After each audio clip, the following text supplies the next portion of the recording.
Welcome to the deep dive. Today, we're taking a really close look at someone who, well, everyone knows, but maybe doesn't know, if you see what I mean. Sir Thomas Sean Connery. Absolutely. The name immediately brings one thing to mind for most people, doesn't it? James Bond. The first, and for many, the definitive Bond. Exactly. But that image, the tuxedo, the cool demeanor, it almost hides the real story. It really does. Behind 007, you've got this fiercely Scottish man from a tough working-class background in Edinburgh. A bodybuilder, a milkman, a navy man. A coffin polisher. A coffin polisher, yeah. And someone who, interestingly, spent a lot of his career pushing back against the very role that made him a global icon. That's what we want to explore today. We're going deep into his life, from 1930 right up to 2020. We'll trace him from being Big Tam in Fountain Bridge through those, frankly, amazing early jobs and some pretty intense real-life confrontations. Oh, definitely. The hard man reputation wasn't just for show. Right. And then into the Bond phenomenon, of course, but also beyond it, his fight for different roles, his passionate politics, the personal controversies, and, well, how he chose to end his legendary career. It's quite a journey. He kicked off Bond with Dr. No in '62, did 7 films in total, up to 83, if you count Never Say Never Again. Right. But yeah, to really get the measure of the man, you've got to go back way before that, back to Thomas Connery in Edinburgh. Okay, let's do that. Part 1, the making of a Scot. Those origins seem absolutely critical to understanding him. Totally. Born Thomas Sean Connery, August 25th, 1930, Royal Maternity Hospital, Edinburgh, and the name Thomas, that was after his paternal grandfather. And his family background, it wasn't glamorous at all, was it? Not remotely. His mother, Euphemia McBain McLean, they called her Effie. She was a cleaning woman. His dad, Joseph Connery, worked in a factory, drove a lorry. I mean, this is proper working-class, post-depression Edinburgh we're talking about. Grit and hard work. And his heritage is fascinatingly mixed, too. It wasn't just Scottish. No, not at all. His father's side was half Irish. His paternal great-grandparents came over from Wexford in Ireland around the mid-1800s. And there's even a detail about one great-grandfather being identified as an Irish traveler. Really? Wow. Yeah. And then on his mother's side, it's deep Scottish roots. Her great-grandparents were native Scottish Gaelic speakers from Fife and Oog up on the Isle of Skye. So you've got this blend Irish, Scottish traveler, Scottish Gaelic, and religious differences too, right? Exactly. Father was Catholic, mother was Protestant. Think about that mix simmering away in one person growing up. It likely forged that incredibly strong, sort of self-defined identity he had later on. He wasn't always Sean, though. He started as Tommy. That's right, just Tommy. Okay. But apparently he shot up pretty quickly. By 18, he was already 6'2". Hence Big Tam. Hence his Big Tam, yeah. A nickname that kind of stuck, signifying that physical presence. The name Sean, his middle name, he apparently started using later because he had an Irish friend called Seamus, and people just started associating the names, calling him Sean. Interesting how names evolve, but that physical presence, Big Tam, it wasn't just about height, was it? It was built on sheer hard graft from a young age. Oh, absolutely. Necessity is the mother of invention and also apparently relentless work ethic. Which leads us to that amazing list of early jobs. It's quite something. It really is. It's almost hard to picture Sir Sean Connery doing this, but his very first job was as a milkman. A milkman in Edinburgh for St. Cuthbert's Cooperative Society. Yeah, and there's that great anecdote from years later, 2009, I think, during the Edinburgh Film Festival. He's in a taxi, and the driver's just amazed he knows every single street. And Connery just says, "As a boy, I used to deliver milk round here." Just deadpan. It perfectly captures how grounded he remained in some ways. So milkman, what else? Lorry driver, like his dad. A laborer. He worked as a lifeguard down at the Portobello swimming baths. Probably helped with the physique, that one. Definitely. And the slightly more unusual one, a coffin polisher. Yeah, that one always stands out. Apparently a former Mr. Scotland suggested it. Shows you the kind of jobs available. It really does. But maybe the job that hinted most at the future, in a way, was when he worked as an artist's model. Right, for the Edinburgh College of Art, 15 shillings an hour, which probably wasn't bad then. And he made an impression. The artist Richard DeMarco, who painted him, described him as, what was it? Too beautiful for words, a virtual Adonis. So the raw material for the future sex symbol was definitely there, long before Hollywood.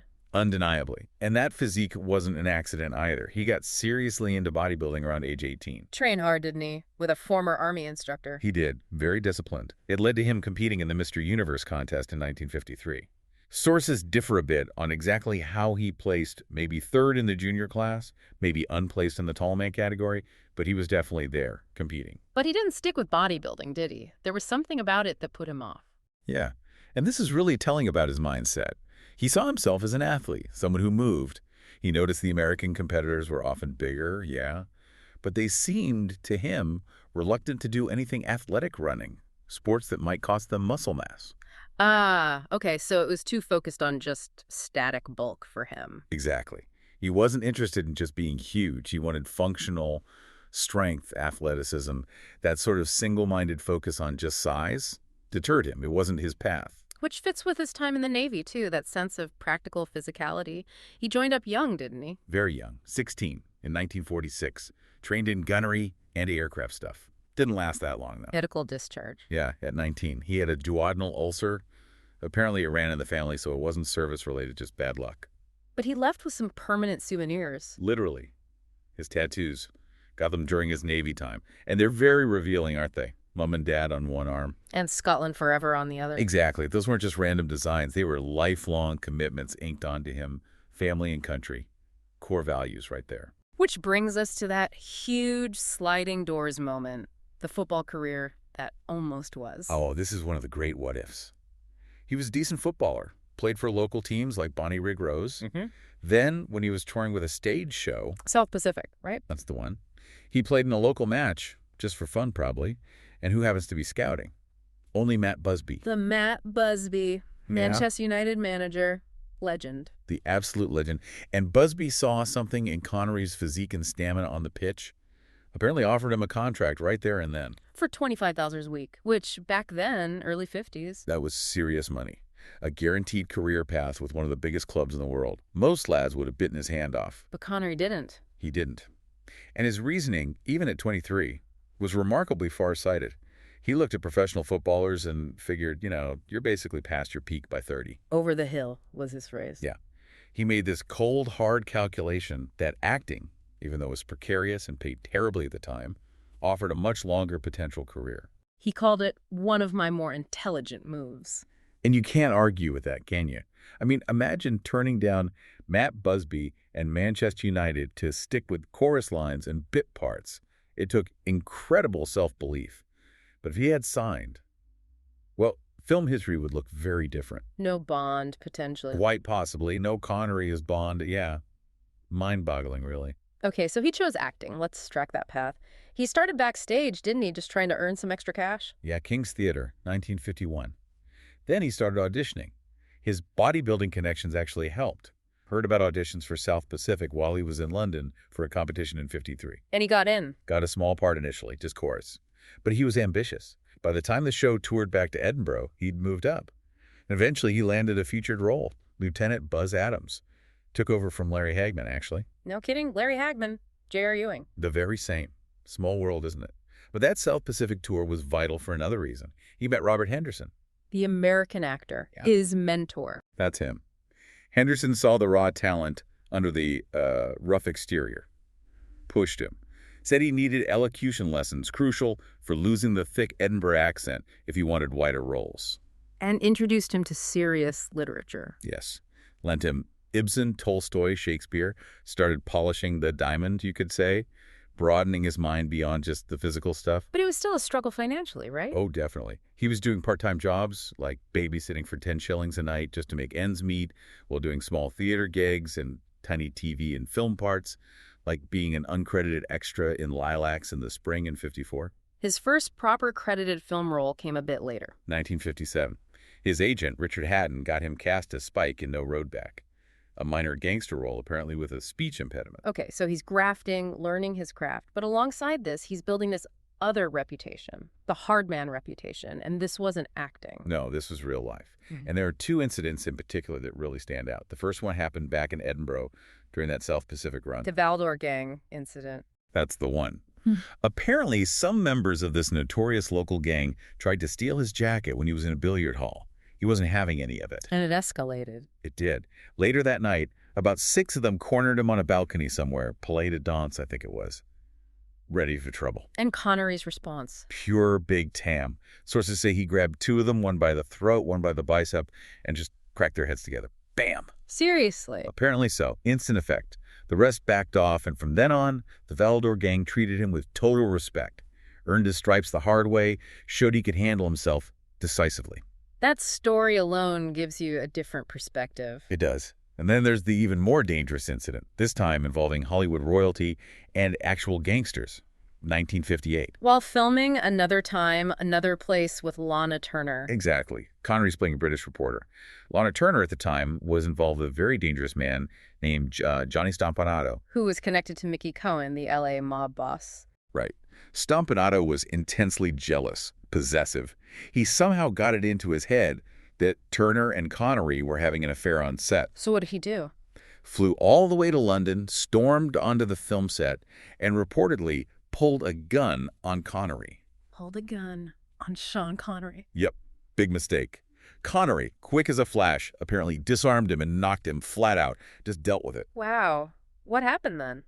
Scotland Yard had to get involved, basically escorted Stompanato off the set and onto a plane home. But it wasn't over.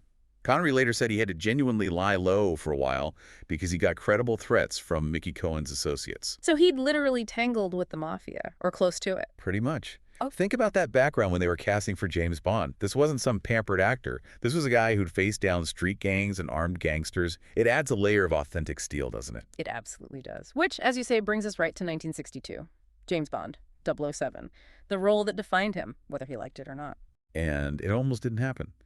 He was apparently wary himself, didn't want to get stuck in a series, but he saw the potential, obviously. But the creator, Ian Fleming, hated the idea. Hated it. Famously called Connery an overgrown stunt man. Said he wasn't sophisticated enough, too working class, too rough around the edges. Fleming wanted someone more like, well, David Niven maybe. So how did Connery get the part? A lot of credit goes to Dana Broccoli, the wife of the producer, Cubby Broccoli. She apparently really pushed for Connery, saw past the rough edges, and recognized that raw charisma, the physical presence, the sort of dangerous magnetism the role needed for the screen. She convinced her husband. She did. But they knew he needed polishing. That's where the director, Terrence Young, came in. Ah, yes, the famous finishing school period. Pretty much. Young basically took him in hand, taught him how to dress, how to walk, how to talk, even how to order fine wine and food, how to move like Bond, gave him that Seville Row sophistication overlaying the raw power. And the result. Boom. Dr. No comes out. And it's instant. Global stardom. Thousands of fan letters a week. Suddenly, he's the international sex symbol. It's amazing how quickly it happened. And the impact was huge. The American Film Institute later ranked Connery's Bond as the third greatest movie hero ever. And that line, Bond, James Bond, delivered with that perfect cool arrogance, became arguably the most famous character introduction in film history. And the ultimate proof that he nailed it, Fleming changed his mind. Completely. He was so impressed by Connery and Dr. No that when he wrote the next novel, You Only Live Twice in '64, he actually gave Bond a Scottish background. Said his father was from Glencoe. He literally rewrote the character to match the actor. Incredible, isn't it? It shows the power of that performance. But we shouldn't forget, even playing Bond had its real dangers. You're thinking of the sharks in Thunderball. Exactly, 1965. The scene in Largo's pool. Connery was wary, insisted they put up a plexiglass barrier between him and the sharks. Sensible precaution. Very. Except, one of the sharks apparently managed to get through a gap in the barrier. Seriously, what did he do? Got out of that pool faster than you can say shaken, not stirred, I imagine. Just a reminder that even the glamour had a very real edge of risk. Definitely. And before we move fully past Bond, we should just clarify that 7th film appearance. 6 official ones, but then. Ah, yes, Never Say Never Again in 1983. Crucial point. That wasn't an Eon Productions film, the company that makes the official Bond movies. It came out of a separate rights issue over the Thunderball story, right? Exactly. So it's kind of an outlier. But the title itself is brilliant, apparently suggested by his wife, Micheline. Because he'd sworn he'd never again play Bond. Precisely. A little inside joke. But it allowed him to come back to the role one last time, on his own terms, outside the main series. Showed he still had it, even as an older agent. Okay, so he establishes this massive global profile with Bond, but almost immediately starts pushing against it. Oh, absolutely. By the time he finished his initial run with Diamonds Are Forever in '71, he was, by all accounts, thoroughly sick of it. This kicks off decades of him actively fighting that typecasting. He wasn't shy about saying it either. Not at all. Famously said he was Fed up to hear with the whole Bond bit. And that quote about hating Bond wanting to kill him. Strong words. Very. His friend Michael Caine said that back then you just didn't mention Bond around Connery. It genuinely rankled him that the world saw him only as this one character when he saw himself as a serious, versatile actor. So how did he fight back? Strategically, it seems. Very strategically. He used the massive clout Bond gave him to get roles with major directors demanding roles, like working with Hitchcock on Marnie in 1964, right in the middle of Bond mania. And that led to that amazing story about the script. Oh, the classic Connery moment. Hitchcock, notoriously didn't like actors questioning him, often wouldn't give him the full script. Connery demanded to see it. And Hitchcock's people said something like, even Cary Grant doesn't ask to see the script. That's the story. And Connery's reply was just perfect, wasn't it? I'm not Cary Grant. Bang. Just laid it out there. I am my own man. I demand professional respect. A real statement of intent. He wasn't going to be just a puppet. And he followed that up with The Hill. Yes, 1965, with Sidney Lumet.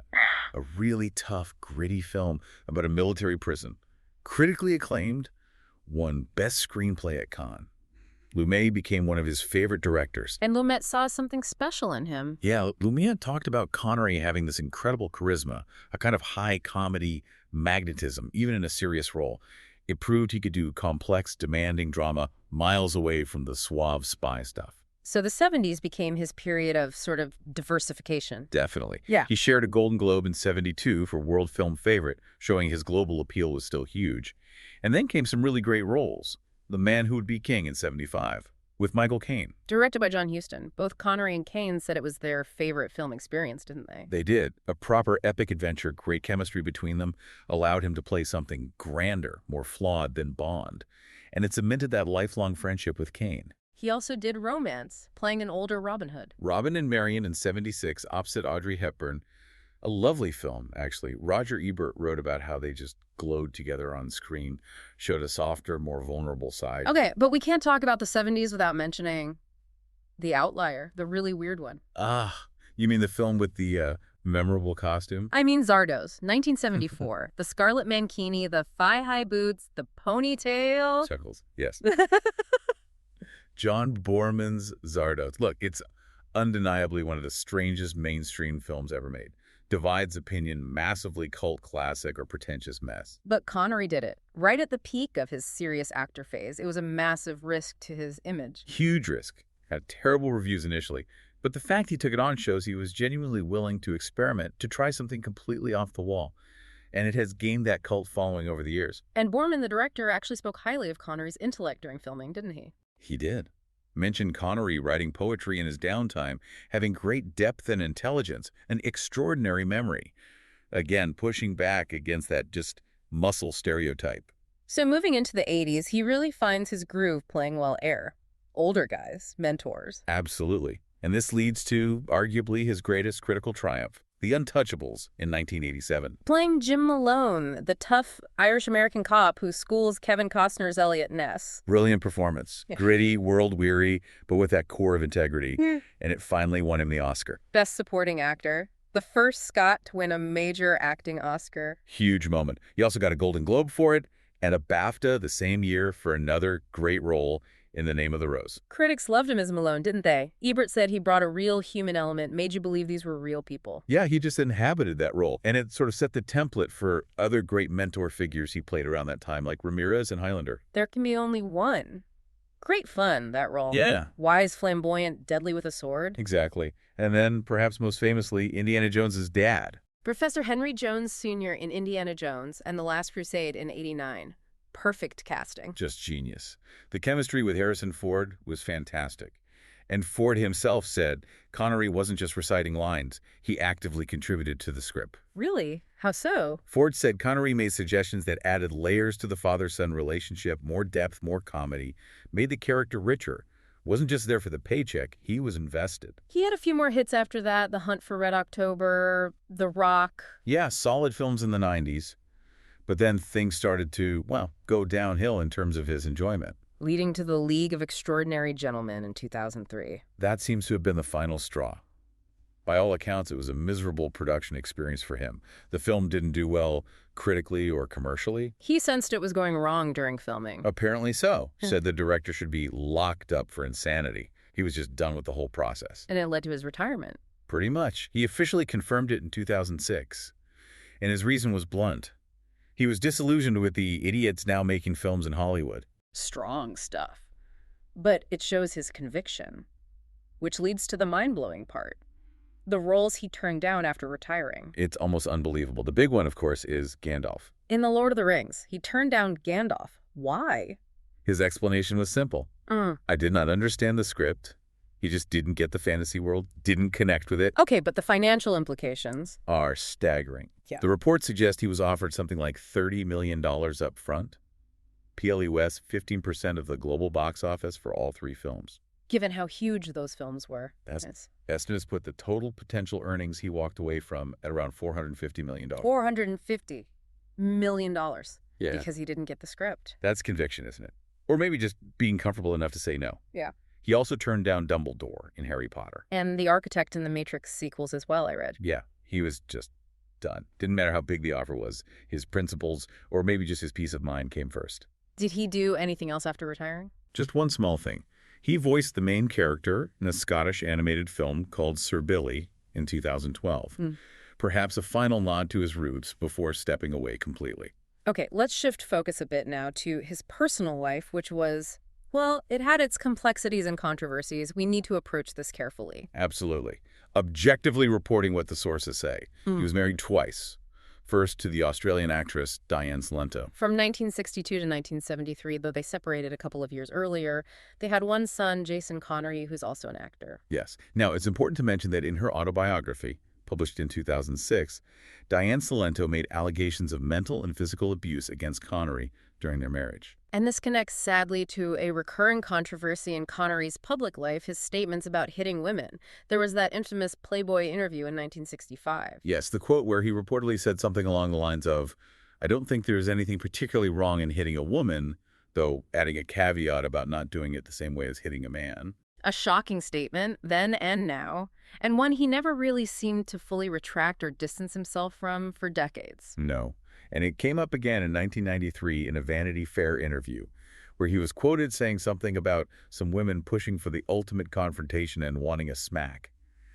These comments really stuck to him, clashing dramatically with the suave Bond image. However, to be fair and complete, he did issue a later statement trying to address it. He did. In 2006, perhaps prompted by the renewed attention from Salento's book, he released a statement to the Times newspaper in London. It said, quite clearly, "I don't believe that any level of abuse of women is ever justified under any circumstances. Full stop." So a definitive later stance, but the earlier quotes were made part of his complex public record. It even caused him to cancel an appearance at the Scottish Parliament around that time. It did. It was a significant shadow. His second marriage, however, was much longer lasting. To Micheline Roquebrune, the French-Moroccan painter, they married in 1975. And they stayed together right up until his death in 2020. It wasn't without its own reported issues. There was talk of an affair he had in the late 80s with the singer Lindsay DePaul. Right, I remember that being reported. But ultimately, the marriage endured for, 45 years? A very long partnership. Okay, turning now to the other huge pillar of his identity outside of acting, his politics, specifically his passionate Scottish nationalism. Oh, this was absolutely core to him. Seemed deeply connected to his working-class Edinburgh roots and that fierce sense of identity. Did it develop later in life, or was it always there? It certainly became more public later. He himself pointed to a documentary he made back in 1967 called The Bowler and the Bunnet. It was about industrial relations, shipyard workers in Glasgow.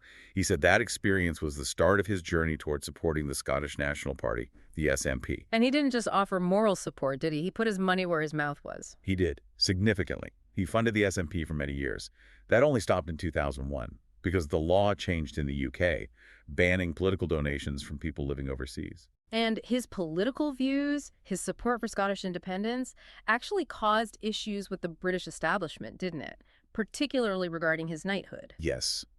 When he was finally knighted by the Queen in 2000, and he made a point of wearing his mother's McLean tartan kilt for the ceremony, a very Scottish statement. A proud moment. Absolutely. But reports suggest he could have received it earlier. Apparently, nominations in '97 and '98 were vetoed, possibly because of his outspoken support for the SNP and independence, which wouldn't have gone down well with the government at the time. So getting the knighthood in 2000 felt like a bit of a political victory as well. You could definitely see it that way. A recognition he perhaps felt was long overdue and maybe a sign of shifting political winds, too. Now, his politics were also tied up with his financial status, specifically being a tax exile. Yes, this was another source of controversy, particularly in the UK press. He moved to the Bahamas in the 1990s, meaning he wasn't continuously resident in the UK for tax purposes. Which allowed him to legally minimize his UK tax bill on his considerable earnings. Exactly. He did release some figures in 2003, showing he had paid 3.7 million, I think, in UK tax over certain periods. But critics argued it was far less than he would have paid if he'd been a full UK resident. And this tax status had practical implications for his political campaigning, too. It did. His own brother mentioned that the rules around how much time he could legally spend in the UK, because of his tax status, actually limited his ability to be physically present and campaign in Scotland during the run-up to the big independence referendum in 2014. So his chosen lifestyle perhaps inadvertently restricted his direct political involvement later on. It seems that way. And his financial affairs weren't just UK-focused. There was that issue in Spain, too. After he sold his villa in Marbella, a tax investigation? Yeah, a complicated one. Connery himself was eventually cleared of any wrongdoing in that Spanish investigation, but his wife, Micheline, and quite a few others were actually charged in relation to alleged tax fraud connected to the property deal. It highlights the complexities of managing that level of wealth internationally. It really paints a picture of a life lived on a huge scale, juggling global fame, immense wealth, strong political convictions, and those deep roots. Definitely. A constant balancing act, it seems. Away from work and politics, what were his passions? Golf seems like a big one. Huge. Became a lifelong, very keen golfer. Got into it through a friend, Ian Stewart. And it became part of his image, partly thanks to Goldfinger, didn't it? Absolutely. That famous golf match in the film. Apparently, he wasn't much of a golfer before that, so they brought in the legendary Peter Allis to give him lessons, just so he looked convincing on screen. And he got associated with those Slazenger V-neck sweaters he wore. Yeah, that light gray marl color became iconic because of him. And by all accounts, he became genuinely good at the game. Jack Nicholls himself said Connery was a pretty darn good golfer. High praise. So moving towards his final years, his public appearances became rarer after retirement. Understandably. He died peacefully in his sleep on October 31st, 2020. He was 90 years old, at his home in the Bahamas. The official cause of death was pneumonia and respiratory failure. And his wife later shared something quite personal about his health struggles. Yes. Micheline revealed that he had been suffering from dementia in his final years, which is incredibly sad. And his final wish was very much tied to his identity, wasn't it? It was. He wanted his ashes scattered back home in Scotland, which they were apparently at some undisclosed private locations in 2022, bringing him back to the land he loved. The reaction to his death was immense, wasn't it? Tributes from everywhere. Absolutely. From all the other Bonds, Daniel Craig, Pierce Brosnan, George Lazenby, Timothy Dalton, major filmmakers like George Lucas. Michael Caine's tribute was lovely. Called him a great star, a brilliant actor, and a wonderful friend. But perhaps the most fitting summary came from the Bond producers, Barbara Broccoli and Michael G. Wilson. What did they say? They said Connery had revolutionized the world with his portrayal of Bond and was undoubtedly largely responsible for the success of the film series. Hard to argue with that. No, you really can't. Which brings us to his enduring legacy and the honors he received. His status, particularly in Scotland, was just unparalleled. In 2004, a big poll named him the greatest living Scot. And that was echoed again later, wasn't it? Scotland's greatest living national treasure in 2011. Exactly. Yeah. And globally, that image of masculinity persisted. People magazine named him sexiest man alive way back in 1989 when he was nearly 60. And then sexiest man of the century in 1999. Quite the titles. Indeed. And of course, he holds that record, tied with Roger Moore for playing Bond 7 times, if you include Never Say Never Again. And his name is still actively celebrated in Scotland now. Yes. Just this year, 2024, the Edinburgh International Film Festival launched a major new prize in his honor, the Sean Connery Prize for Feature Filmmaking Excellence. It's a significant award, £50,000 chosen by the audience. Keeps his connection to Scottish film alive. Looking back at the major awards across his career, it's quite a list. It really is. The Oscar for Untouchables in '87, that BAFTA Fellowship in '98, the Kennedy Center Honors in the U.S. in '99, the knighthood in 2000. The AFI Life Achievement Award in 2006, the Cecil B. DeMille at the Golden Globes. France gave him honors too. Commander of the Order of Arts and Letters.